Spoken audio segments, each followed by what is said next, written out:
14 teachers from Yellowknife, Hay River, Fort Smith, Fort Resolution. We did hands-on science, professional development sessions with them all day.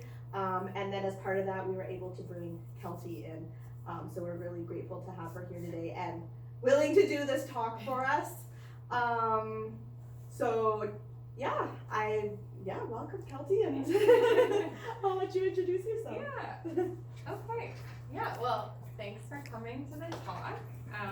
Like Claire said, my name is Celtie. I work for the Aurora Research Institute, but based out of Inuvik, so the Western Arctic Research Center, and I've been there for 5.5 years now. And my main job is GIS, which is digital mapping.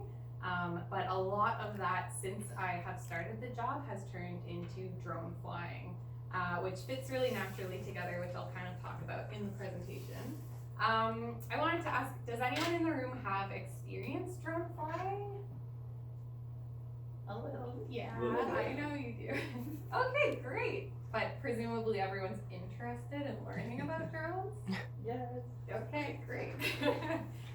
So I'll start with the Aurora Research Institute's drone history, so kind of where we started with the program. Then I'll get into the different drone types we have and the different uses for some of those drones, and then look in a little bit of detail, shallow detail, at some of the projects that we're involved in. So the different research and then the different partnerships that we have. And then I think hopefully there'll be time we'll turn on the drone. We won't fly it, don't worry. But we'll turn it on and take a look at some of its capabilities. But yeah, if anyone has any questions, feel free to throw up a hand. This isn't a super formal presentation, so yeah, if you want clarity or have a question or just a discussion point, feel free to let me know. So I wanted to start with first just this image. Oh, actually, could we turn out these top lights here? If I do both, it's very dark. Oh, okay. So maybe just one? Yeah. Maybe. Or I can do both. No, I think it's okay. Okay. As long as you guys can see. I was just wondering if the other set was better. I think it's every other one. Okay. Yeah. That makes sense. So this is a map of my area. So we're really focused on the Beaufort Delta with my job. So based out of Inuvik, but all these white pins on the map are places that I have gone and flown drones. So I usually use this slide when I'm talking to other organizations or when I'm teaching drone flying to students, illustrating kind of the variety of locations and opportunities that drones have. So drones, they're a kind of newer technology.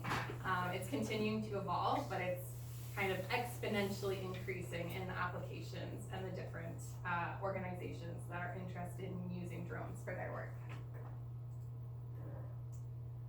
So yeah, because drones are a tool. So they aren't, a magical device. They don't do research for us, but they are a tool that we can use in new ways or to make old ways easier and streamlined. So yeah, we're gonna look at how we use them to support our work or our life, because they're also fun.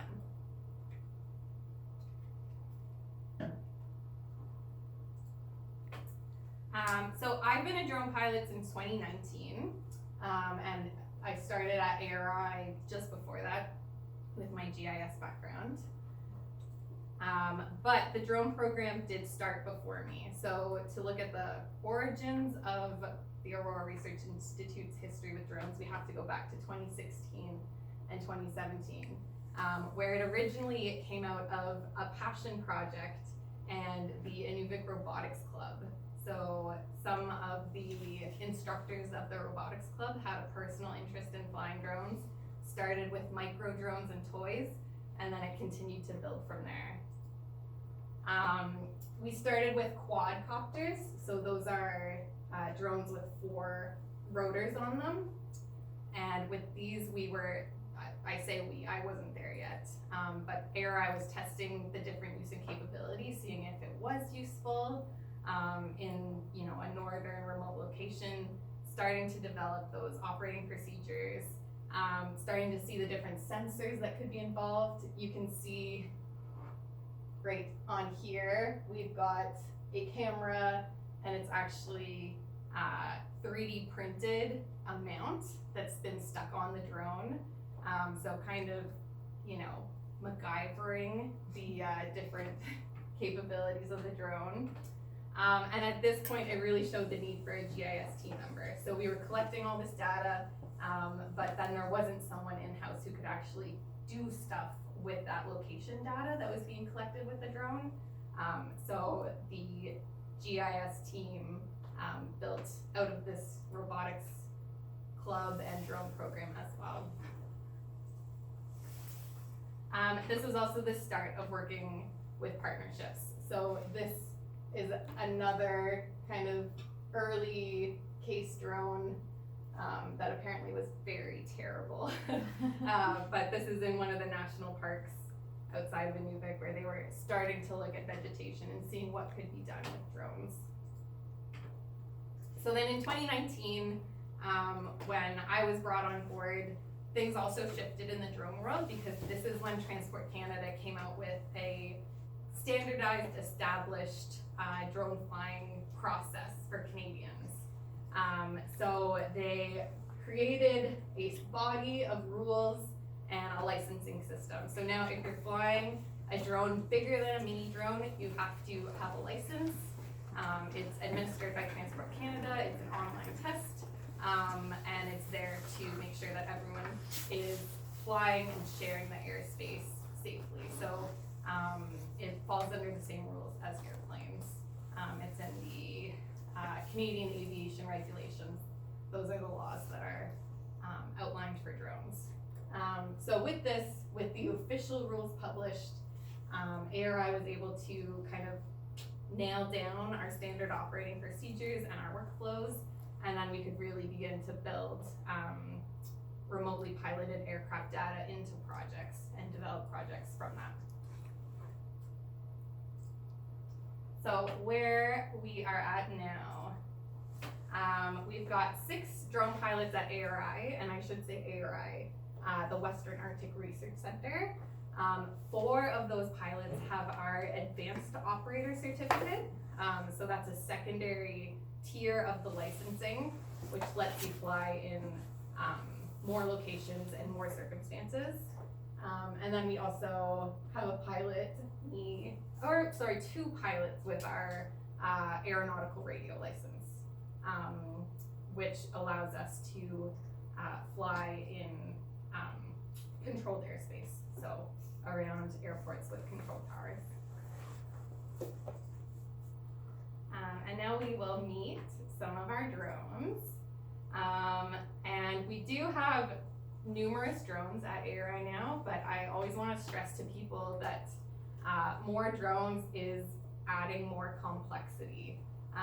So I know some organizations have a big urge to buy and build up their fleet kind of right off the bat, especially because drone technology is rapidly increasing. It's one of those things like a phone where every year, every 2 years, there's kind of a new model of drone introduced. But every drone has a different processing system, a different software, and a different workflow. So you guys, I don't expect anyone to read this, but this is just our map of the different drones, the different cameras that they use, the different the software that we use to fly them, and then the different post-processing that we have to do with them. So each drone kind of increases the complexity of the system. But there are different uses for different drones. So that is why we have multiple ones. So the first one I wanted to look at was our multi-rotor drones, like that early drone, the quadcopter that we looked at. So multi-rotor means more than 2 lift generating rotors. We can have them anywhere from 3 to 8 is what we've seen. And these are kind of the typical drone that I think most people picture when they picture a drone. where they fly more similar to a helicopter and that they can vertically take off and land like we're seeing in this GIF here, and they can hover. And then these ones, the flying time is usually 20 to 30 minutes per battery. Yeah, you can get a little more with smaller drones and then a little less sometimes with the bigger drones, but yeah, we're looking at that kind of time frame. So these are the various drones in our fleet at ARI, and they all operate similarly, but not the same. So there are different uses for different drones, and we'll look at that in a little bit. So this one down here is the one that we've brought. It's the M30T, which stands for thermal. And here's, just a quick video. I sped it up a little bit. Hopefully it's not too fast. But just outlining some of the work we do and when we use drones to document that. This video is also specifically showing the use of drones across the 4 seasons in Inuvik. So we've got spring here.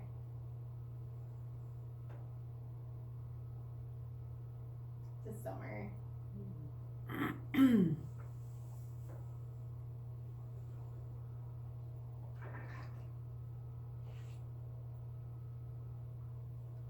autumn. So while most of our drone work is concentrated in summer and autumn, we do get out and get to do a little bit of work still in the winter and spring.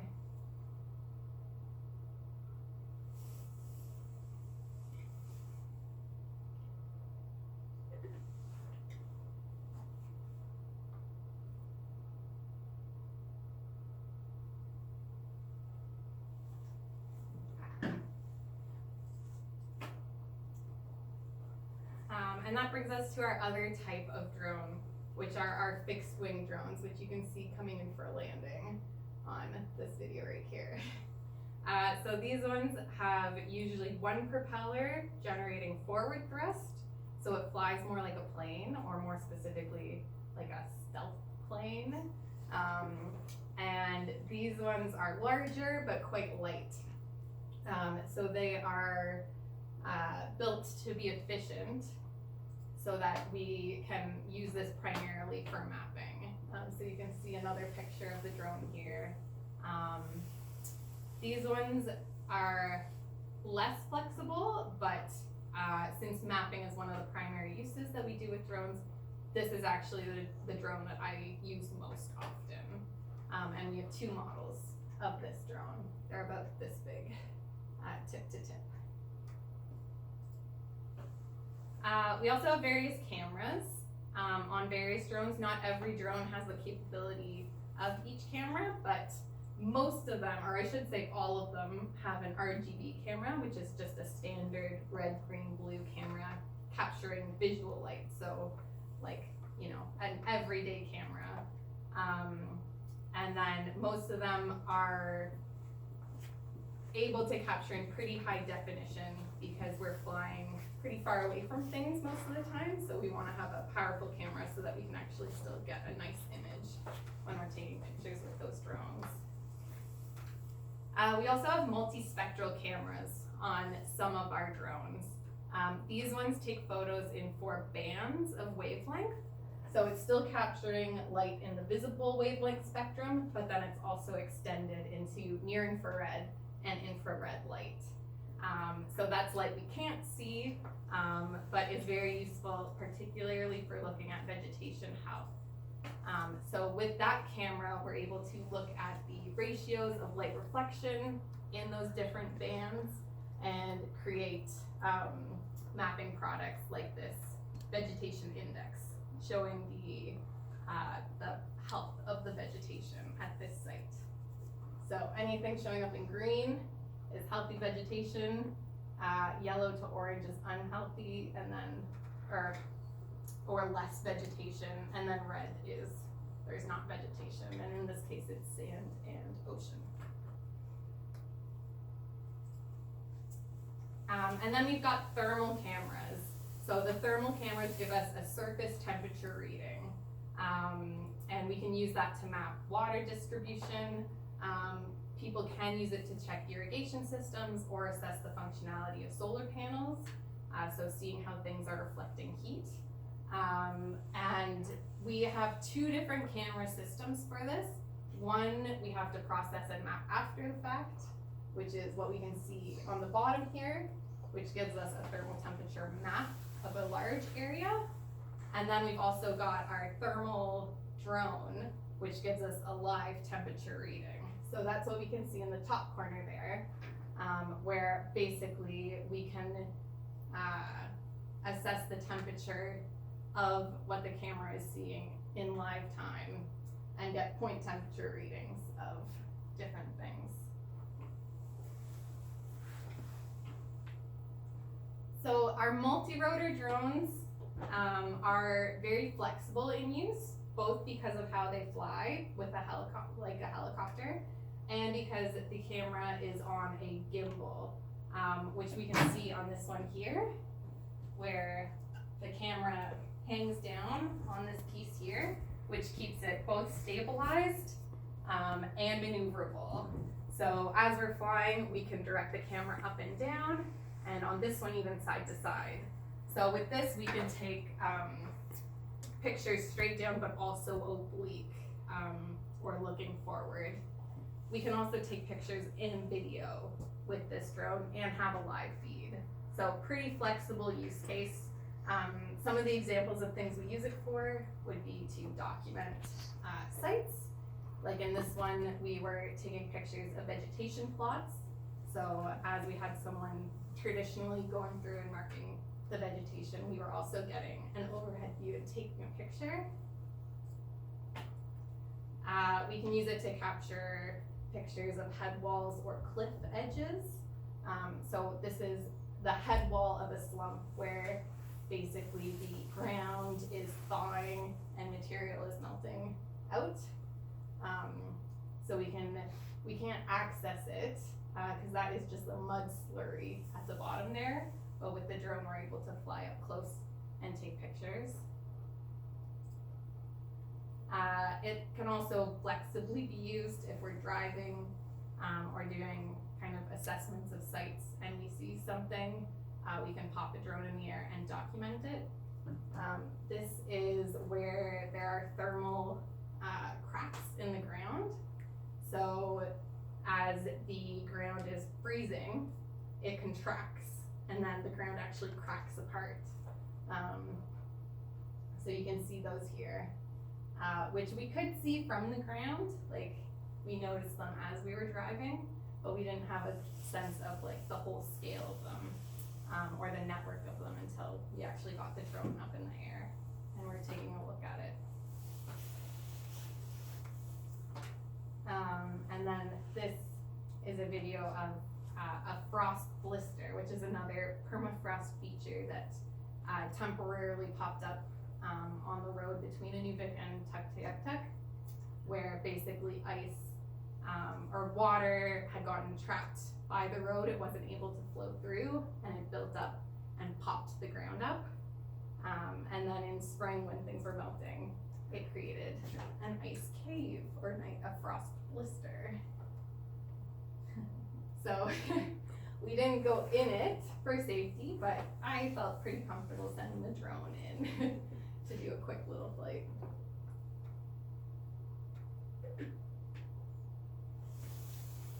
So it's also just a good way to document features.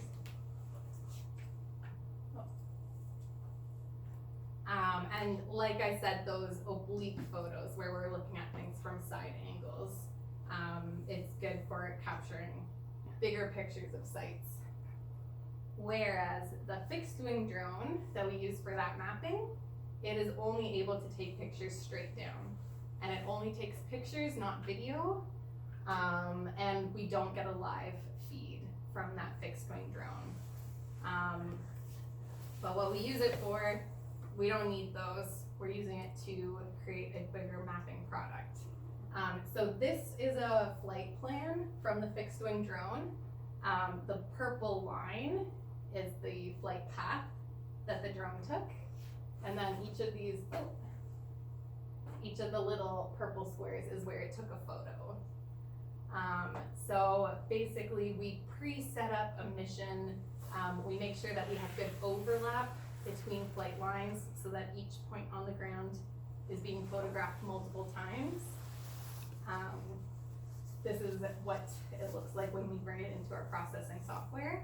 And then we use a concept called photogrammetry, where the software, I should say, extracts points that are seen in multiple images, and then it uses basically trigonometry to create a 3D model of the site. So, how big an area would you cover? We can cover about, I would say about a kilometer on either side of us. That's pretty much the limit of the drone battery in the sites we can cover, and it's the limit of what we're legally allowed to fly, which is visual line of sight. So basically, the regulations right now, you have to be able to see the drone with your eyeballs. That's how far you're allowed to fly it. So this site, I think, was not quite that big. I think this was maybe like a kilometer across the entire site, and we typically set up somewhere in the middle, or as close to the middle as possible. But yeah, the drone, we can fly it about a kilometer away from us. So, if you didn't have those restrictions, the administrative restrictions. Yeah.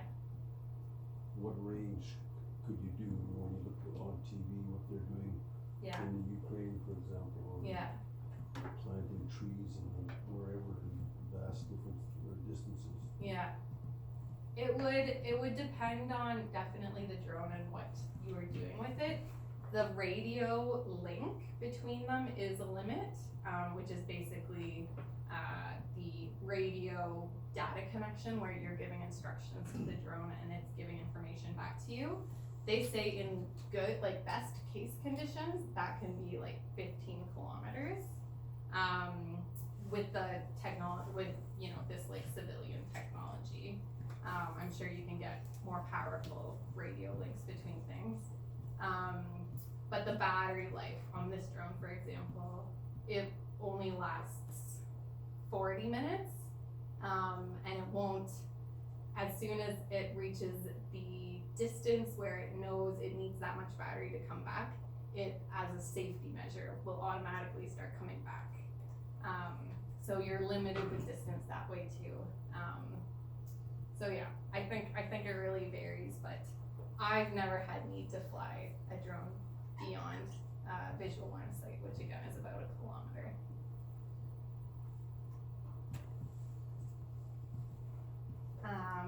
So yeah, here is all those pictures taken, and then little basically pixel points extracted from those pictures and placed into space to create a 3D model of the site.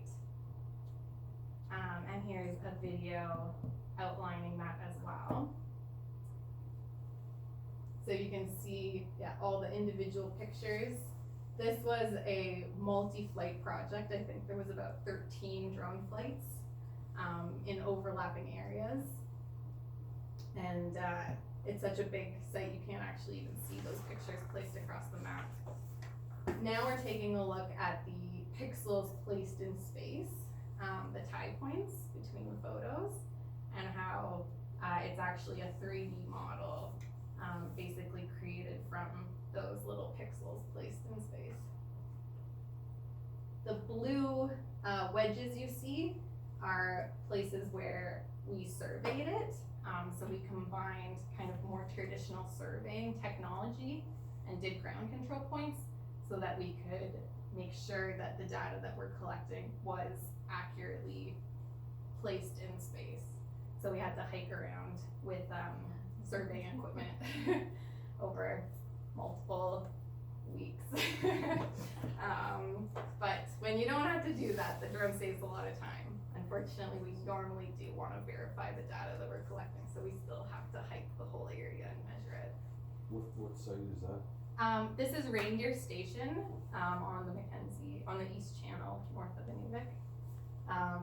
And yeah, I think I've got a map of this later, but this project started in 2018 because in 2017, like tens of landslides all happened in the fall.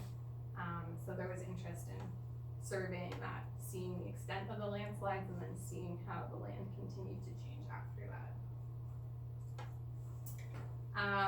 Something we're just getting started with at ARI is LiDAR.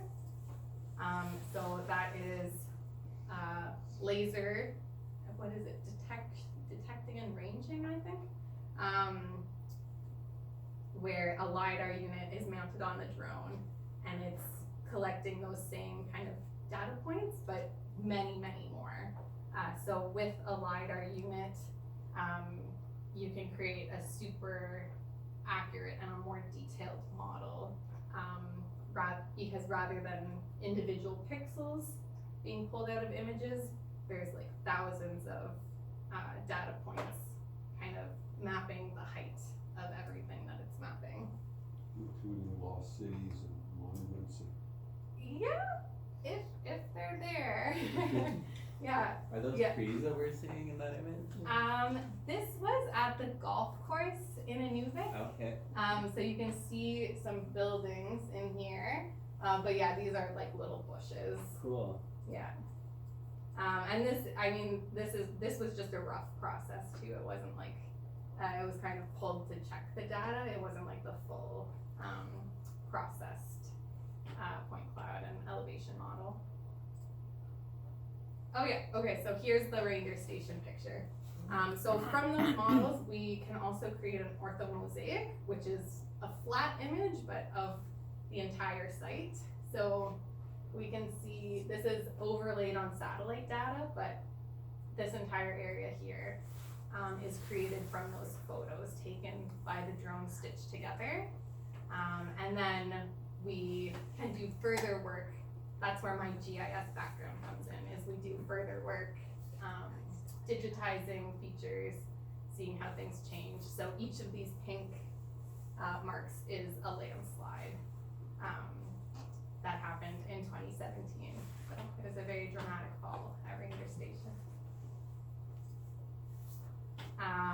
But yeah, I like to look at that too because we're looking at satellite imagery, and satellite imagery is becoming very powerful and very detailed these days.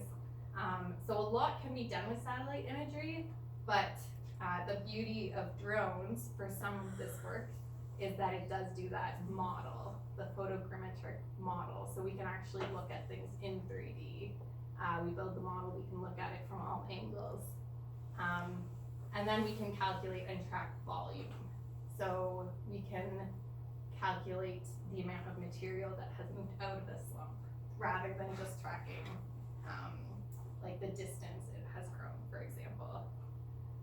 And there's lots of applications with this, with like with quarries, like gravel stockpile. A lot of infrastructure folks are interested in using drones for that. So yeah, I'll look now a bit more at our GIS and research, so various projects that we are involved and have brought drones into use. So this first is a quick background on some of the GIS work. So this is a case study on the Beaufort Sea Coastal Erosion Project. So the Beaufort Sea is the Arctic Ocean coast around Cugmallet Bay. And there was interest in seeing how the coastline had changed. So there was old air photos taken in 1967. So that's, photos taken out of a plane in sequence. So we grabbed those and geo-referenced them, so placed them on more up-to-date satellite imagery. You can see each of these is overlapping air photos. And then pulled in satellite data from the Mackenzie Valley Air Photo Project, which is also geo-referenced on the coast. So we had two data points we can see that same site in 2004 as in 1967. And this is just outside Tuck. I think Tuck is just like on the, basically just out of frame. And this is the Pingo National Monument, if anyone's been to Tuck, or landmark. So more traditional GIS and mapping work. We digitized the coastline, and I did land edge too, because coastline is a kind of ephemeral, questionable thing with sand. And with that, we could kind of do a rough calculation on how much the coast had changed. So had it eroded, or had it actually grown in places as sand was deposited. So we were able to do that for the whole coastline, and we can see some specific areas So where, erosion along there above the ocean, does that equate to sea level rise as well, or? I don't think so. I think it primarily at this point has to do with like mechanical erosion. So what people who have done further analysis have seen is that in areas where like there's stronger wind, there's faster erosion, essentially. But we can also see that in the areas with kind of the greatest seen erosion, it's where lakes that were on the coast, the barrier between the lake and the ocean eroded away, and then all of a sudden it's kind of, the land has retreated quite a bit.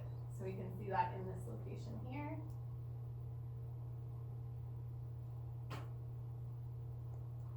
And then also, yeah, how sandbars just kind of shift around.